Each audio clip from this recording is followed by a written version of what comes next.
Friends, ಎಲ್ಲರೂ ಹೇಗಿದ್ದೀರಾ? Friends, ಹೋದ ವಿಡಿಯೋದಲ್ಲಿ ತುಂಬ ಚೆನ್ನಾಗಿ ಕಮೆಂಟನ್ನು ಹಾಕಿದ್ದೀರಾ. ಸೊ ಆ ಕಮೆಂಟ್ ನೋಡಿ ತುಂಬಾ ಖುಷಿ ಆಯಿತು. ಹಾಗಾಗಿ ಇವತ್ತು ನಾನು ನಿಮಗೆ ಇನ್ನೊಂದು ಹೊಸ ರೆಸಿಪಿ ಜೊತೆಗೆ ಈ ವಿಡಿಯೋನ ಶೇರ್ ಮಾಡ್ತಾ ಇದ್ದೀನಿ. ಮೊದಲಿಗೆ ನಾನಿಲ್ಲಿ 1 ಕಪ್ ಆಗೋಷ್ಟು ಮೈದಾ ಹಿಟ್ಟನ್ನು ತಗೊಂಡಿದ್ದೀನಿ. ಇದು ಲೆಕ್ಕದ ಅಳತೆಯಲ್ಲಿ ಹೇಳಬೇಕಂದ್ರೆ 1/4 kg ಆಗೋಷ್ಟು ಮೈದಾ ಹಿಟ್ಟು. ಇದಕ್ಕೆ ನಾನಿಲ್ಲಿ 3 ರಿಂದ 4 ಟೀ ಸ್ಪೂನ್ ಆಗೋಷ್ಟು ತುಪ್ಪವನ್ನು ಸೇರಿಸ್ತಾ ಇದ್ದೀನಿ. ಸೊ 4 ಟೀ ಸ್ಪೂನ್ ಅಂತಲೇ ಅಂದ್ಕೊಳ್ಳಿ. ಸೊ ಯಾಕಂದರೆ ಈ ಸ್ಪೂನಿಂದ 4 ಟೀ ಸ್ಪೂನ್ ಆಗೋಷ್ಟು ತುಪ್ಪವನ್ನು ನಾನಿಲ್ಲಿ ಸೇರಿಸಿದ್ದೀನಿ. ಬಿಸಿ ಮಾಡಿಕೊಂಡು ಸೇರಿಸ್ಕೋಬೇಕು, ತುಂಬಾ ಇಂಪಾರ್ಟೆಂಟು. ಈಗ ಚೆನ್ನಾಗಿ ನಾವು ತುಪ್ಪ ಮತ್ತು ಹಿಟ್ಟನ್ನು ಮಿಕ್ಸ್ ಮಾಡ್ಕೋಬೇಕು ಫ್ರೆಂಡ್ಸ್. ತುಪ್ಪ ಏನಾದರೂ ಹಿಟ್ಟಿಗೆ ಕಡಿಮೆ ಅನ್ನಿಸ್ತಂದರೆ ಇನ್ನೂ 1 ಟೀ ಸ್ಪೂನ್ ಆಗೋಷ್ಟು ತುಪ್ಪವನ್ನು ನೀವು ಸೇರಿಸ್ಕೋಬೋದು. ಆದರೆ ನಿಮ್ಗೆ ಯಾವ ರೀತಿ ಗೊತ್ತಾಗಬೇಕಪ್ಪ ಅಂದರೆ, ಸೊ ಹಿಟ್ಟನ್ನು ನಾವು ಈ ರೀತಿ ಮುಷ್ಟಿ ಮಾಡಿದಾಗ ಇದು ಮುಷ್ಟಿ ಆಗಬೇಕು. ಈ ರೀತಿ ಆದರೆ ಪರ್ಫೆಕ್ಟಾಗಿ ಇಲ್ಲಿ ಹಿಟ್ಟು ರೆಡಿಯಾಗಿದೆ ಅಂತ ಅರ್ಥ. ಈಗ ಇದಕ್ಕೆ ನಾವು ಸ್ವಲ್ಪ ನೀರನ್ನು ಹಾಕಿ ಗಟ್ಟಿಯಾಗಿ ಕಲಿಸ್ಕೋಬೇಕು. ಜಾಸ್ತಿ ಮೃದುವಾಗಿ ಕಲಿಸ್ಕೋಬಾರ್ದು, ಮತ್ತು ಯಾಕಂದರೆ ಮೃದು ಆದರೆ ಇದು ಸರಿಯಾಗಿ ಆಗೋದಿಲ್ಲ ಸ್ವೀಟು. ಇದನ್ನು ನೀವು ಒಂದು 15 ರಿಂದ 20 ದಿನದವರೆಗೂ ಸ್ಟೋರ್ ಮಾಡಿ ತಿನ್ಬೋದು, ತುಂಬಾ ಚೆನ್ನಾಗಿರುತ್ತೆ. ಈಗ ಇದನ್ನು ನಾನು ಮುಚ್ಚಿಬಿಟ್ಟು ಒಂದು 10 ನಿಮಿಷ ರೆಸ್ಟ್ ಮಾಡೋಕ್ಕೆ ಇಡ್ತಾ ಇದ್ದೀನಿ. ಸೊ ಜಾಸ್ತಿ ಹೊತ್ತು ಇಡಬೇಕಂತೇನಿಲ್ಲ, ಸೊ ಒಂದು 10 ನಿಮಿಷ ಇಟ್ಟರೆ ಸಾಕಾಗುತ್ತೆ. ನಾನೀಗಿಲ್ಲಿ ಬಾಣಲೆಯನ್ನು ಬಿಸಿ ಮಾಡ್ಕೋತಾ ಇದ್ದೀನಿ, ಯಾಕಂದರೆ ನಾವು ಇದಕ್ಕೆ ಪಾಕವನ್ನು ರೆಡಿ ಮಾಡ್ಕೋಬೇಕು. ಯಾವ ಕಪ್ಲಿಂದ ಹಿಟ್ಟನ್ನು ತೊಗೋತೀವಲ್ಲ ಅದೇ ಕಪ್ಲಿಂದ ಸಕ್ಕರೆಯನ್ನು ಕೂಡ ತೊಗೋಬೇಕು ಫ್ರೆಂಡ್ಸ್. 1 ಕಪ್ ಆಗೋಷ್ಟು ಸಕ್ಕರೆಗೆ ಅರ್ಧ ಕಪ್ ಆಗೋಷ್ಟು ನೀರನ್ನು ನಾನಿಲ್ಲಿ ಸೇರಿಸ್ತಾ ಇದ್ದೀನಿ. ನಿಮಗೆ ಸಿಹಿ ಜಾಸ್ತಿ ಬೇಡಪ್ಪ ಅಂದರೆ ಸ್ವಲ್ಪ ಸಕ್ಕರೆಯನ್ನು ನೀವು ಕಡಿಮೆ ಕೂಡ ಮಾಡ್ಕೋಬೋದು. ಈಗ ಇದನ್ನು ನಾವು ಚೆನ್ನಾಗಿ ಮಿಕ್ಸ್ ಮಾಡ್ತಾನೆ ಇರಬೇಕು. ಒಂದು 2 ನಿಮಿಷದಲ್ಲಿ ಇದು ಚೆನ್ನಾಗಿ ಪಾಕ ಬರೋಕ್ಕೆ ರೆಡಿ ಆಗುತ್ತೆ. ಜಾಸ್ತಿ ಗಟ್ಟಿಯಾಗಿ ಕೂಡ ಪಾಕ ಮಾಡ್ಕೋಬೇಡಿ.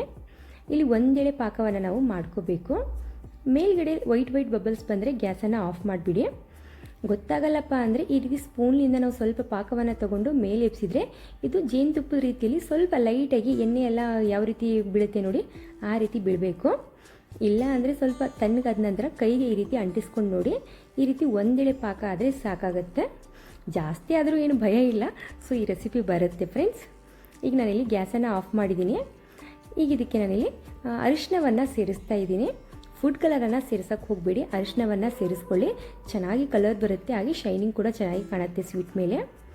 ಸ್ವಲ್ಪನೇ ಏಲಕ್ಕಿ ಪೌಡರನ್ನು ಹಾಕಿ ಚೆನ್ನಾಗಿ ಮಿಕ್ಸ್ ಮಾಡ್ಕೋತಾ ಇದ್ದೀನಿ. ಇದನ್ನ ಈಗ ನಾವು ಸ್ವಲ್ಪ ಹೊತ್ತು ಹಾಗೆ ಸೈಡ್ಗೆ ಇಡೋಣ ಫ್ರೆಂಡ್ಸ್. ಈಗ ಇಲ್ಲಿ ಹಿಟ್ಟು ಕೂಡ ನೆಂದಿದೆ. ಸೊ ಹಿಟ್ಟಿಗೆ ನಾವೀಗ ಎಣ್ಣೆಯನ್ನು ಕಾಯೋಕ್ಕೆ ಮೊದಲಿಡೋಣ. ಎಣ್ಣೆ ಕಾಯೋವರೆಗೂ ಹಿಟ್ಟು ಕೂಡ ನಾವು ರೆಡಿ ಮಾಡ್ಕೋಬೋದು. ಹಾಗಾಗಿ ಫ್ರೆಂಡ್ಸ್, ಹೋದ ವಿಡಿಯೋದಲ್ಲಿ ತುಂಬ ಚೆನ್ನಾಗಿ ಕಮೆಂಟ್ ಹಾಕಿದ್ದೀರಾ, ತುಂಬಾ ಖುಷಿ ಆಗ್ತಾಯಿತ್ತು. ಸೊ ಕಮೆಂಟೆಲ್ಲ ಓದಿದಾಗ ಹಾಗೆ ಶಾರ್ಟ್ ವಿಡಿಯೋ ಕೂಡ ತುಂಬ ಚೆನ್ನಾಗಿ ಕಮೆಂಟ್ಸ್ ಬರ್ತಾನೆ ಇದ್ದಾವೆ. ಸೊ ನೀವು ಯಾವ ಊರು, ನೀವು ಹೆಸರೇನು, ಅದು ಇದು ಅಂದ್ಬಿಟ್ಟು ಅದರದೇ ಆದಂಥ ಒಂದು ವಿಡಿಯೋನ ಮಾಡಿ ನಾನು ನಿಮಗೆ ಹಾಕ್ತೀನಿ. ನಂತರ ಇಲ್ಲಿ ಹಿಟ್ಟನ್ನು ಮತ್ತೊಂದು ಸತಿ ಚೆನ್ನಾಗಿ ಕಲಿಸ್ಕೋಬೇಕು. ಈಗ ಚಿಕ್ಕ ಗಾತ್ರದ ಉಂಡೆಗಳನ್ನಾಗಿ ಮಾಡ್ಕೋಬೇಕು. ಈಗಂತೂ ಏಪ್ರಿಲ್ ಮೇಗೆ ಮಕ್ಕಳೆಲ್ಲ ಮನೇಲಿ ಇರ್ತಾರೆ. ಸೊ ಈ ರೀತಿ ಒಂದು ಸತಿ ನೀವು ಮಾಡಿ ಮನೆಯಲ್ಲಿ ಸ್ಟೋರ್ ಮಾಡಿದರೆ ಸಾಕು, ಯಾವಾಗ ಬೇಕಲ್ಲ ಆವಾಗ ತಿನ್ನೋಕ್ಕೆ ಕೊಡ್ಬೋದು. ನಂತರ ಇನ್ನೊಂದು ಕಪ್ಪಲ್ಲಿ ನಾನಿಲ್ಲಿ 1 ಸ್ಪೂನ್ ಆಗೋಷ್ಟು ಮೈದಾ ಹಿಟ್ಟು, ಒಂದು 8 ಟೀ ಸ್ಪೂನ್ ಆಗೋಷ್ಟು ತುಪ್ಪವನ್ನು ಸೇರಿಸ್ತಾ ಇದ್ದೀನಿ. ಫ್ರೆಂಡ್ಸ್, ನಾನಿದು ಸ್ವಲ್ಪನೇ ಮಾಡ್ಕೊಂಡ್ಬಿಟ್ಟೆ, ನಂತರ ಇದು ಮತ್ತೆ ನಾನು ರಿಟರ್ನ್ ಮಾಡ್ಕೊಂಡಿದ್ದೀನಿ. ಹಾಗಾಗಿ ಒಂದು 3 ಟೀ ಸ್ಪೂನ್ ಆಗೋಷ್ಟು ಮೈದಾ ಹಿಟ್ಟಿಗೆ ಒಂದು 4 ಟೀ ಸ್ಪೂನ್ ಆಗೋಷ್ಟು ತುಪ್ಪವನ್ನು ಸೇರಿಸ್ಕೊಂಡು ಚೆನ್ನಾಗಿ ಈ ರೀತಿ ಕ್ರೀಮ್ ರೀತಿಯಲ್ಲಿ ಮಾಡಿಕೊಳ್ಳಿ. ಈ ಸ್ವಲ್ಪ ಮಿಶ್ರಣ ಜಾಸ್ತಿ ಮಾಡ್ಕೊಳ್ಳಿ. ಈಗ ನಾನಿಲ್ಲಿ ಒಂದೊಂದೇ ಉಳ್ಳೆಯನ್ನು ತಗೊಂಡು ಚಪಾತಿ ಎಲ್ಲ ಲಟ್ಟಿಸ್ತೀವಲ್ಲ ಅದೇ ರೀತಿಯಾಗಿ ಎಷ್ಟಾಗುತ್ತೆ ಅಷ್ಟು ತೆಳ್ಳಗೆ ಲಟ್ಟಿಸ್ಕೋಬೇಕು.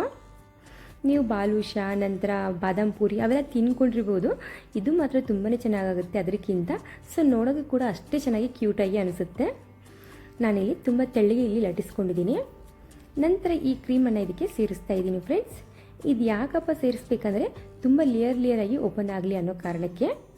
ಈಗ ನಾವು ಪರೋಟಾಗೆಲ್ಲ ಕಟ್ ಮಾಡ್ಕೋತೀವಿ ನೋಡಿ, ಆ ರೀತಿಯೇ ಇದನ್ನು ಕಟ್ ಮಾಡ್ಕೋಬೇಕು. ಆದರೆ ಪೂರ್ತಿ ಕಟ್ ಮಾಡ್ಕೋಬಾರ್ದು. ಸೈಡ್ಗೆ ದಂಡಿ ಏನಿರುತ್ತೆ ನೋಡಿ ಅದನ್ನು ನಾವು ಟಚ್ ಮಾಡಲೇಬಾರ್ದು. ಕೇವಲ ನಡುವಿಗೆ ಮಾತ್ರ ನಾವು ಇದನ್ನು ಕಟ್ ಮಾಡ್ಕೋಬೇಕು. ನಾನಿಲ್ಲಿ ಸೈಡ್ಗೆ ಏನು ಕಟ್ ಮಾಡಿಲ್ಲ, ಜಸ್ಟ್ ನಡುವು ಮಾತ್ರ ಇಲ್ಲಿ ಕಟ್ ಮಾಡ್ಕೊಂಡಿದ್ದೀನಿ. ಫ್ರೆಂಡ್ಸ್, ನಿಮ್ಗೆ ಏನಾದರೂ ಸ್ವೀಟ್ ಇಷ್ಟ ಇಲ್ಲಪ್ಪ ಅಂದರೆ ನೀವು ಇದಕ್ಕೆ ಉಪ್ಪು ಖಾರವನ್ನು ಹಾಕ್ಕೊಂಡು ಕೂಡ ಹಿಟ್ಟನ್ನು ಕಲಿಸ್ಕೊಂಡು ಈ ರೀತಿ ಮಾಡ್ಬೋದು. ತುಂಬಾ ಚೆನ್ನಾಗಾಗುತ್ತೆ. ಖಾರ ತಿನ್ನೋರಿಗೆ ಟೀ ಜೊತೆ ಎಲ್ಲ ತುಂಬ ಚೆನ್ನಾಗಿ ಅನಿಸುತ್ತೆ. ಅದು ಮಾತ್ರ ನೀವು 1 ರಿಂದ 2 ತಿಂಗಳವರೆಗೂ ಕೂಡ ಸ್ಟೋರ್ ಮಾಡ್ಬೋದು. ನಾನಿಲ್ಲಿ ಸ್ವೀಟ್ ಮಾಡಿ ತೋರಿಸ್ತಾ ಇದ್ದೀನಿ. ಈ ರೀತಿ ಟರ್ನ್ ಮಾಡಿಕೊಂಡು ನಂತರ ನಾವು ದಾರ ಎಲ್ಲ ಗಂಟು ಹಾಕ್ತೀವಿ ನೋಡಿ, ಆ ರೀತಿ ಸ್ವಲ್ಪ ಇದನ್ನ ಗಂಟು ಮಾಡ್ಕೋಬೇಕು. ಸ್ವಲ್ಪ ಪ್ರೆಸ್ ಮಾಡಿ, ಜಾಸ್ತಿ ಪ್ರೆಸ್ ಮಾಡೋಕ್ಕೆ ಹೋಗಬೇಡಿ. ಬೇಕಂದರೆ ನೀವು ಸೈಡ್ಗೆ ಸ್ವಲ್ಪ ಇದನ್ನು ಪ್ರೆಸ್ ಮಾಡ್ಕೋಬೋದು. ಈ ರೀತಿ ಪ್ರೆಸ್ ಮಾಡ್ಕೋದ್ರಿಂದ ಇದೇನು ಗಂಟಾಗಿ ಉಳಿಯೋದಿಲ್ಲ, ಸೊ ಹಾಗೆ ಹಸಿ ಕೂಡ ಉಳಿಯೋದಿಲ್ಲ. ಅದು ಎಣ್ಣೆಯಲ್ಲಿ ಫ್ರೈ ಮಾಡಿದಾಗ ತುಂಬ ಚೆನ್ನಾಗಿ ಫ್ರೈ ಆಗುತ್ತೆ. ಈಗ ನಾನು ನಿಮಗಿಲ್ಲಿ ಮತ್ತೊಂದು ಮಾಡಿ ತೋರಿಸ್ತಾ ಇದ್ದೀನಿ. ನಡುವಿಗೆ ಮಾತ್ರ ಇದನ್ನು ನಾವು ಕಟ್ ಮಾಡ್ಕೋಬೇಕು, ಸೈಡ್ಗೆ ದಂಡಿ ಮಾತ್ರ ಕಟ್ ಮಾಡ್ಕೋಬಾರ್ದು ಫ್ರೆಂಡ್ಸ್. ನಾನು ಹೇಳ್ತಾ ಇರೋದು ನಿಮಗೆ ಅರ್ಥ ಆಗ್ತಾಯಿದೆ ಅಂತ ಅನ್ಕೋತೀನಿ. ಸೊ ಸ್ವಲ್ಪ ನನ್ನ ಲ್ಯಾಂಗ್ವೇಜು ಉತ್ತರ ಕರ್ನಾಟಕ ಮತ್ತು ಅದು ಇದು ಮಿಕ್ಸ್ ಆಗಿಬಿಡುತ್ತೆ. ಹಾಗಾಗಿ ಆದಷ್ಟು ನಾನು ಸ್ಪಷ್ಟವಾಗಿ ನಿಮ್ಗೆ ಹೇಳೋಕ್ಕೆ ಟ್ರೈ ಮಾಡ್ತಾ ಇರ್ತೀನಿ. ಸೊ ಎಷ್ಟು ಜನಕ್ಕೆ ಅರ್ಥ ಆಗುತ್ತೋ ಗೊತ್ತಿಲ್ಲ. ಸೊ ಈ ರೀತಿ ನಾನು ಇಲ್ಲಿ ಎಲ್ಲವನ್ನು ಮಾಡಿ ಮಾಡಿ ಸೈಡ್ಗೆ ಇಡ್ತಾಯಿದ್ದೀನಿ ಫ್ರೆಂಡ್ಸ್. ನೋಡಿ, ಈ ರೀತಿ ನಾವು ದಾರ ಎಲ್ಲ ಗಂಟು ಕಟ್ತೀವಿ ನೋಡಿ, ಅದೇ ರೀತಿ ಜಸ್ಟ್ ಅದನ್ನು ನಾವು ಟರ್ನ್ ಮಾಡಿಕೊಂಡ್ರೆ ಸಾಕು. ಈಗ ಇಲ್ಲಿ ಉಳ್ಳೆಯನ್ನಾಗಿ ಮಾಡಿ ಇಟ್ಕೊಂಡಿದ್ದೀನಿ, ಆದರೆ ಮುಚ್ಚಿಡಿ ಈ ರೀತಿ ಪ್ಲೇಟಲ್ಲಿ. ಈ ರೀತಿ ಮಾಡಿ ಮಾಡಿ ನಾವು ಒಂದು ಕಾಟನ್ ಬಟ್ಟೆಯಲ್ಲಿ ಮುಚ್ಚಿಡಬೇಕು, ಯಾಕಂದರೆ ಇದು ಒಣಗಿಬಿಡುತ್ತೆ. ಸೊ ಫ್ರೈ ಮಾಡುವಾಗ ಅಷ್ಟು ಚೆನ್ನಾಗಿ ಆಗೋದಿಲ್ಲ. ಹಾಗಾಗಿ ಒಬ್ಬರೇ ಮಾಡ್ತಾ ಇದ್ದರೆ ನಾವು ಈ ರೀತಿ ಕಾಟನ್ ಬಟ್ಟೆಯನ್ನು ಮುಚ್ಚಿಟ್ಬಿಟ್ರೆ ತುಂಬ ಒಳ್ಳೆಯದು. ಯಾಕಂದರೆ ಒಂದು ಸತಿ ಮಾಡಿಬಿಟ್ಟು ಎಲ್ಲವನ್ನು ನಾವು ಒಂದೇ ಸತಿ ಫ್ರೈ ಮಾಡ್ಕೋಬೋದು, ಟೈಮ್ ಕೂಡ ಉಳಿಯುತ್ತೆ, ಹಾಗೆ ಬೇಗ ಬೇಗ ಕೂಡ ಕೆಲಸ ಆಗುತ್ತೆ. ಹಾಗಾಗಿ ಇನ್ನೊಬ್ಬರು ಇದ್ದರೆ ತುಂಬಾ ಹೆಲ್ಪ್ ಆಗುತ್ತೆ. ಒಬ್ಬರು ಈ ರೀತಿ ಮಾಡಿ ಕೊಡ್ತಾ ಇದ್ದರೆ ಒಬ್ಬರು ನಾವು ಫ್ರೈ ಮಾಡ್ತಾನೆ ಇರ್ಬೋದು. ಫ್ರೆಂಡ್ಸ್, ಇಲ್ಲಿ ಎಣ್ಣೆ ಕೂಡ ಚೆನ್ನಾಗಿ ಬಿಸಿಯಾಗಿದೆ. ನಾವು ಎಣ್ಣೆ ಜಾಸ್ತಿ ಬಿಸಿ ಮಾಡಬಾರ್ದು, ಇದು ಕೂಡ ತುಂಬಾ ಇಂಪಾರ್ಟೆಂಟು. ಸ್ವಲ್ಪ ಎಣ್ಣೆ ಬಿಸಿ ಇರಬೇಕು, ಅಷ್ಟು ತಣ್ಣಗೂ ಇರಬಾರ್ದು, ಜಾಸ್ತಿ ಬಿಸಿನೂ ಇರಬಾರ್ದು. ಸ್ವಲ್ಪ ಹಿಟ್ಟು ಹಾಕಿ ನೋಡಿ, ಹಿಟ್ಟು ಹಾಕಿದ ತಕ್ಷಣವೇ ಮೇಲ್ಗಡೆ ಬಂದರೆ ಸೊ ಎಣ್ಣೆಯಲ್ಲಿ ಸರಿಯಾಗಿ ಬಿಸಿಯಾಗಿದೆ ಅಂತ ಅರ್ಥ. ಈಗ ನಾವೇನು ಮಾಡಿಟ್ಟಿದ್ವಲ್ಲ ಡಿಸೈನ್ ಆಕಾರಲ್ಲಿ ಹಿಟ್ಟು, ಅದನ್ನ ಇಲ್ಲಿ ಸೇರಿಸಿದ್ದೀನಿ. ಈ ರೀತಿ ಮೇಲ್ಗಡೆ ತೇಲಾಡ್ತಾ ಇರಬೇಕಿದು. ತೇಲಾಡ್ತಾ ಇರುವಾಗ ನಾವು ಇದನ್ನು ಟರ್ನ್ ಮಾಡ್ಕೋಬೇಕು. ನಾವು ಜಾಸ್ತಿ ಎಣ್ಣೆ ಬಿಸಿ ಮಾಡಿಕೊಂಡ್ರೆ ಮೇಲ್ಗಡೆ ಮಾತ್ರ ಕ್ರಿಸ್ಪಿಯಾಗಿರುತ್ತೆ, ಆದರೆ ಒಳಗಡೆ ಹಸಿನೇ ಉಳಿದ್ಬಿಡುತ್ತೆ. ಹಾಗಾಗಿ ಗ್ಯಾಸನ್ನು ಮೀಡಿಯಮ್ ಫ್ಲೇಮಲ್ಲಿ ಇಟ್ಬಿಟ್ಟು ಇದನ್ನು ಫ್ರೈ ಮಾಡ್ಕೋಬೇಕು. ಪೂರ್ತಿ ಚೆನ್ನಾಗಿ ಕಲರ್ ಚೇಂಜ್ ಆಗೋವರೆಗೂ ಫ್ರೈ ಮಾಡ್ಕೊಳ್ಳಿ ಫ್ರೆಂಡ್ಸ್. ಇದು ತುಂಬ ಚೆನ್ನಾಗಿ ಲೇಯರ್ ಆಗಿ ಓಪನ್ ಆಗುತ್ತೆ. ಸೊ ಒಂದು ಸತಿ ಆದರೂ ನೀವು ಈ ರೀತಿ ಟ್ರೈ ಮಾಡಿಲ್ಲ ಅಂದರೆ ಮನೆಯಲ್ಲಿ ಮಾಡಿ ನೋಡಿ, ಸ್ಟೋರ್ ಮಾಡಿ, ತುಂಬಾ ಇಷ್ಟಪಟ್ಟು ಯಾವಾಗ ಬೇಕಲ್ಲ ಮಕ್ಕಳಿಗೂ ಕೂಡ ಕೊಡ್ಬೋದು, ಹಾಗೆ ನಾವು ಕೂಡ ತಿನ್ಬೋದು. ನೀವು ಖಾರ ಹಾಕ್ಕೊಂಡ್ರೆ ಈ ರೀತಿ ಫ್ರೈ ಮಾಡಿದ ತಕ್ಷಣ ಟೀ ಜೊತೆ ಆದರೂ ತಿನ್ಕೋಬೋದು, ತುಂಬಾ ಚೆನ್ನಾಗಿ ಅನಿಸುತ್ತೆ ಫ್ರೆಂಡ್ಸ್. ನೋಡಿ ಇಲ್ಲಿ ಎಷ್ಟು ಚೆನ್ನಾಗಿ ಲೇಯರ್ ಆಗಿ ಕಾಣ್ತಾ ಇದೆಯಲ್ವಾ, ತುಂಬ ಚೆನ್ನಾಗಾಗುತ್ತೆ ಫ್ರೆಂಡ್ಸ್. ಇದು ನೀವು ಒಂದು ಸತಿಯನ್ನು ಈ ರೀತಿ ಟ್ರೈ ಮಾಡಿಲ್ಲ ಅಂತ ಅನ್ಕೋತೀನಿ. ನೀವೇನಾದರೂ ಈ ರೀತಿ ಮಾಡಿಲ್ಲ ಅಂದರೆ ಪ್ಲೀಸ್ ಒಂದು ಸತಿ ಮನೇಲಿ ಮಾಡಿ ಸ್ಟೋರ್ ಮಾಡಿ, ತುಂಬಾ ಇಷ್ಟಪಟ್ಟು ಎಲ್ಲರೂ ತಿಂತಾರೆ. ನಾನಿಲ್ಲಿ ಇದೇ ರೀತಿ ಎಲ್ಲವನ್ನು ಮಾಡಿ ಮಾಡಿ ಒಂದು ಪ್ಲೇಟಲ್ಲಿ ಸೈಡ್ಗೆ ಇಡ್ತಾ ಇದ್ದೀನಿ. ನೀವು ಈ ರೀತಿ ತೆಗೆದ ತಕ್ಷಣವೇ ಪಾಕಕ್ಕೆ ಸೇರಿಸ್ಕೋಬೇಕು. ಈಗ ನಾವಿಲ್ಲಿ ಮೊದಲೇ ಪಾಕ ಮಾಡಿ ಇಟ್ಕೊಂಡಿದ್ವಿ. ಸೊ ಪಾಕ ಇಲ್ಲಿ ಪೂರ್ತಿ ತಣ್ಣಗಾಗಿದೆ, ಹಾಗಾಗಿ ಸ್ವಲ್ಪ ಇದು ಉಗುರು ಬೆಚ್ಚಗೆ ನಾನಿಲ್ಲಿ ಮಾಡ್ಕೋತಾ ಇದ್ದೀನಿ. ಈಗ ಗ್ಯಾಸನ್ನು ಆಫ್ ಮಾಡಿ ಮತ್ತೆ ನಾನಿಲ್ಲಿ ಪಾಕದಲ್ಲಿ ಸೇರಿಸ್ಕೊಂಡಿದ್ದೀನಿ. ಈ ರೀತಿ ಟರ್ನ್ ಮಾಡ್ಕೊಳ್ಳಿ. ನಾವು ಇನ್ನೊಂದು ಸತಿ ಫ್ರೈ ಮಾಡುವವರೆಗೂ ಒಂದು 2 ನಿಮಿಷ ಇದು ಪಾಕದಲ್ಲಿ ಬಿಟ್ಬಿಡಬೇಕು. ಬಾಲುಷೆ ಎಲ್ಲ ಬಿಡ್ತೀವಿ ನೋಡಿ, ಅದೇ ರೀತಿ ಇದನ್ನು ಕೂಡ ಸ್ವಲ್ಪ ಹೊತ್ತು ನೆನೆಯೋಕ್ಕೆ ಬಿಡಿ. ನಾನಿಲ್ಲಿ ಸ್ವಲ್ಪ ಮಾತ್ರ ಪಾಕದಲ್ಲಿ ಡಿಪ್ ಮಾಡಿ ತಗೊಂಡಿದ್ದೀನಿ. ಒಂದು ಜರಡಿಯಲ್ಲಿ ಹಾಕಿದ್ದೆ, ಯಾಕಂದರೆ ಎಕ್ಸ್ಟ್ರಾ ಇರುವಂಥ ಪಾಕ ಎಲ್ಲ ಜರಡಿಯಲ್ಲಿ ಹೋಗಲಿ ಅಂತ. ಸೊ ನೋಡ್ತಾ ಇರ್ಬೋದು ಎಷ್ಟು ಚೆನ್ನಾಗಿ ಇಲ್ಲಿ ಕಾಣ್ತಾ ಇದೆಯಲ್ಲ.